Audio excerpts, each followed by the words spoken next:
Ang sarap pala talagang mamuhay ng merong peace of mind, no? Yung tipong kahit anong marinig mo, kahit anong sabihin nila sa'yo, ay wala ka nang pakialam. Isa sa mga natutunan ko para magkaroon ng peace of mind sa sarili ko ay wag nang patulan yung mga bagay na hindi naman na dapat pinapatulan. Wag mo nang pansinin yung mga hindi naman dapat pansinin. Lalo na yung mga bagay na alam mong hindi naman makakatulong sa sarili mo kapag nagpaliwanag ka pa, kapag ipinaglaban mo pa yung hindi naman na dapat pinaglalaban.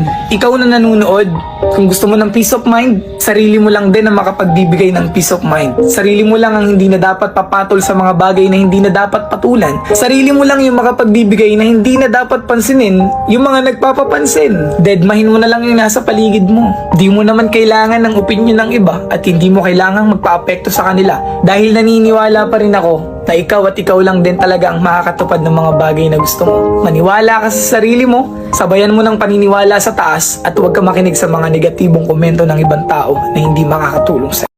And I can't turn back now, 'cause you brought me to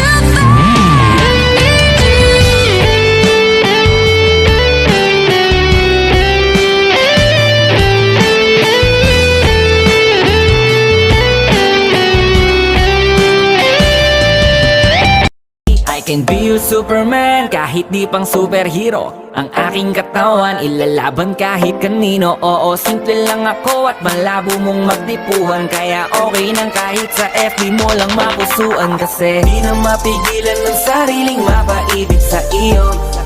Ano ba to? Gusto ka laging nakikita ng mga dalawang mata ko. Baling sa'yo, oh, oh.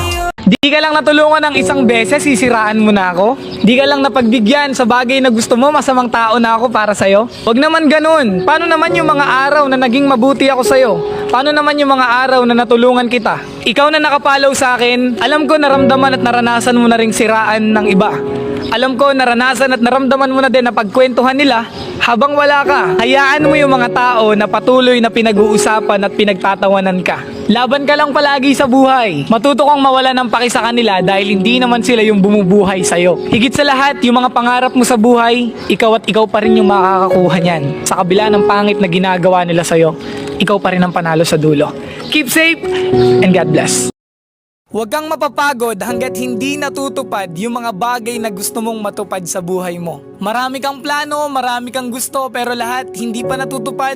Huwag kang mapapagod. Hindi ko man alam kung ano yung bagay na gusto mo, pero alam ko marami kang gustong matupad. Gusto mo mabigyan ng magandang buhay yung sarili mo?